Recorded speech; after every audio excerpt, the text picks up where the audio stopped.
Bonjour, souvent le Togo. Dogbena administrateur, Kakaba Koro Habioji, Enye Hélène Lokami matin. Ngombe, mine kaji wa miame do mi ponan po patapata. Vandekanye Ndokami. Gbambio, considère mes jijine. Amesia Mikele, souvent le Togo. Nous quand je Ndokami do.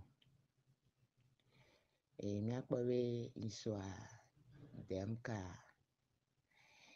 nanse michigide eba ve mebe over interji michiga be mama te jeju bo andikanye a pe biobia le nyibe ne tobe o interji michiga be mama te jeju kware mi atogo vio mi ajo na ine ni ajo no po numa mi atogo vio mi aso asida tame ebe nyale kpobe nkele joya mile yingbodomiro mile yingbodomi gbogbo re nto mile yingbodomi mi mate na yin mi ajumevio mi mate na yin ye ne ole do funya na mi e ba ta be oli oko mi la chite mi ocha mi la ble mi ameje na ne mi ame gbere ma ogbe de seto be en be mate jeju olopo a mi la bi bobo na yin e nya ka yo le gbon nyakaye mi ame kono la o le gbon nyaka o le gbon mi ato nkele joya re yang kpobe mi onto togo vio la chitelo gamia sube mi onto togo vio mi achite ya nkele te a ni gbadun kuro ide ni pepe ide de opposition ni pepe nchiko ao ego mi ni be fike mi ba dwe a mi akpobe kaka ga kemeke o d'accord 22 février 3 ans mi ya ya enukele jua eye kpo potole yeji denigrema egbon jiji ame ame zuzun enuke mu jewa voi enu am le tron de pepo mu le tron de pepe nto le mi atogo vionchi o fifi ami jo tachi pasi au pouvoir d'arrêt mi onto mi jo ajen ko mi anono yemi fokpacha ku yodo mi anono nchi yemi le to mi anono va sere ekai mi la tetora le nu yamu ekai mi la tora le mu yato elesi mi chi la sinene hona mi tori pepe nto mu le na mi o hona mi tori pe mu le na mi ke la so afire la va ava de mi le nu yamu yemi na yin so asodo atame be ma ola we gbegbe ma ola we na mi mi ano zu mi ano no mi ano gbongbon ji ame nya na mi ano no nya ko mu je wa mi ano gbon so mi ano no nchi ye ma ola wa nuka na mi o nuka mi be ma wa baba wo na mi le nu yamu yemi jo la yin o yemi jo la yin o gbesi agbe me nke la ke a ola sa me zuzun les réseaux sociaux ji gbesi agbe me nke la ke a va sere kayo fifi abo mi atogo njo la yin oh ele de furo voi nukele wo mi enu apoto le wo mi nukele wo mi enu apoto ele wo mi fifi ami jo hen kudo mo mi jo hen kudo le po mo ji be amerela so mo amerela so afire la va we na mi a nyamlo yo na togo vio le ndikanye ya be nyakele te ya mi onto we la tite ye mi atachi mi anono zuzun ye mi atachi egbon ji ame nya gbon na mi anono o mi aso ke mi anono o amesiame e davole no viaji mi aji mo le mi ameji o me ni mi aso ke mi anono o ni mi so ke mi anono wa de mi la te chite e mi la do aboga e mi la po nke mi la o e mi la so sauver joie mi a sauvé Togoa ta frache mi a to le kayaji mi a no le kayaji mi a fofo le kayaji Nkania wo, emi te so sauver Togo. Nkania wo. Mle nkume na mi ndikanye ya. Ye mle ponupo. Kudo veve sisi ajino ke mnya mle ponupo. Kudo veve sisi ndikanye ya. Ego ebe Togo emenu le wonzizi na. Togo emenu le wonzizi na. Imate no jude me pone obe ejumevio ne chite no a blewa me jena. Amedo la va chite lo kwa. Ola va do aseji abe awo ezontom blemio. Fivi amina nani ajo benwi. Fivi amina gbatomia no zuzu. Ame aleke waleke. Ame aleke waleke. Ame aleke waleke. Jusqu'à quand? Jusqu'à quand? Mli pon di kanya kudo veve sese. Leke mila wo. Emina bon Togo vio. Leke mila wo. Mila kobe. Daniel Ponanpo. Gasia gamele panel oji. Beleke mila wo. Lebe Ponanpo doa. Ele bon Togo vio wa. Leke Daniel Ponanpo le panel oji. Ele bon Togo vio. Voa medo me nyagbo blanc kudo towa. Egbale kaka Togo vio. Eju mila no mila te wo nu ya. Eju ye mila no. Amere pepe ntongba blemi be. Leke ye. Mi kaka. Amesi amele ye me. Ide me gome. Miato. Nele nene ami. Mi mate sauver Togo. Fike mila afunu po mila no walo. Ya dema me jiji me aye kwe la plomi. Ye kwe la plomi. Miname nyako mila no so no va panel ziade. Eke la popo Togo vio. Ye Togo vio la do aboga. Amesiame asoke no via. Alebe mio pata mi akwe bobe. Togo vio mio pata mi. Ne amede won never isane no amnyowa. Ce qui est sûr à Togo vie. Mi asoke. Alebe mi akpoda bele ke mi la te do aboga. Mi ate sauver Togo. Ah, enu chikona mi le juame. Mi le dwaya Togo. Mi we le dwaya. Nyem kanu jibe ya ke mi ajume vio mi le dwade. Mi me ide o chon le dwaya hon. Awo. Mi ajume vio we le dwaya. Wade mle de kuku gana mi dikanye ya. Be video ko milano so anova panel ji.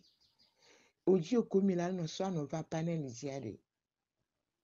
Awo. Ni chumilo. Ego me kaka kemi tonu ya ji kaka kemi tonu ya ji kaka vana ne vivia. Mukano jibe ne amezuzu kudo ton la sauver Togo. Elle a sauvé Togo awo. Dénigrement kudo ton. Ameleke waleke, ide eleke waleke. Non. Ne la sauvé Togo ade. Elle a sauvé Togo. Vanu on le donne le pepo. Pomi anu agbale gbenruji. Kaka fike mi va do ya.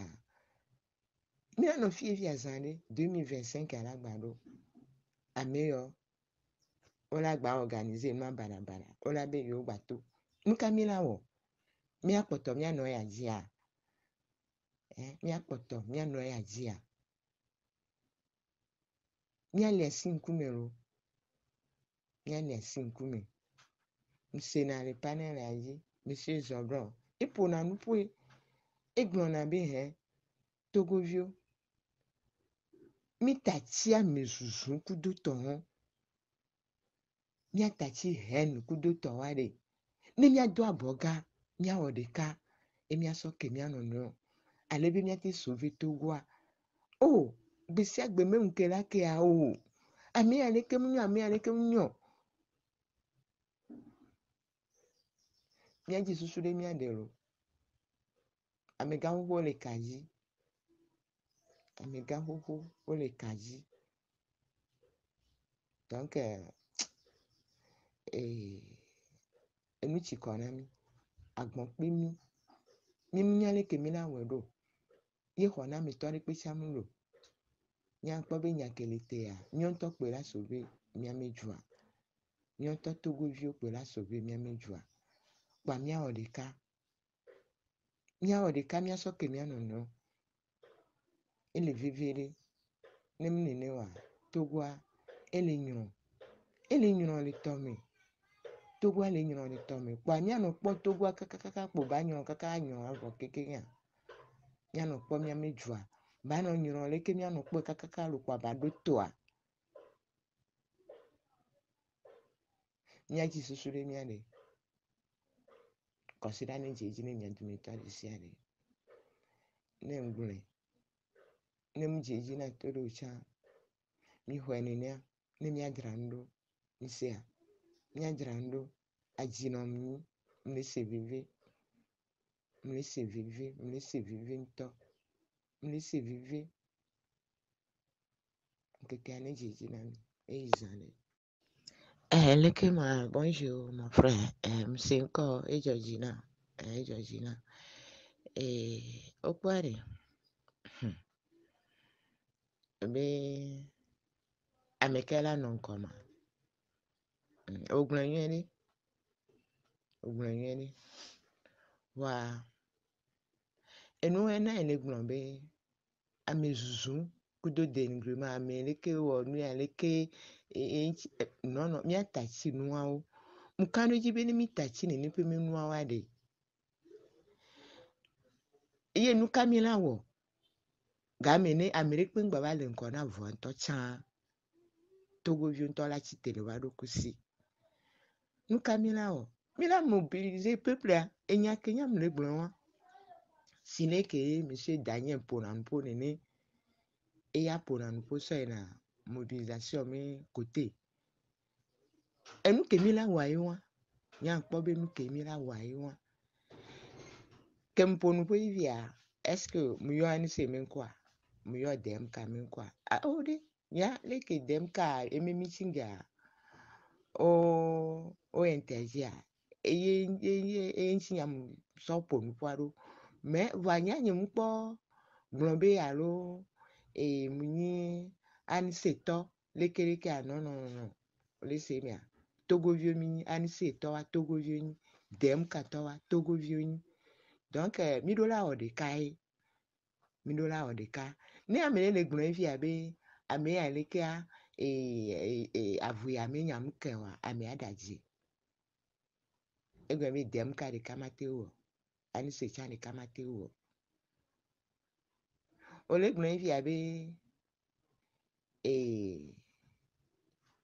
noa pouvoir à l'offanya sibea pour pouvoir et préparer ani se bi so le donc est-ce que odo preuve a nya ko le gbon odo preuve ne a e no bi vi abe preuve kai de fi a e do ake nya mponu po anya nya mponu po so ikote won o ole se me a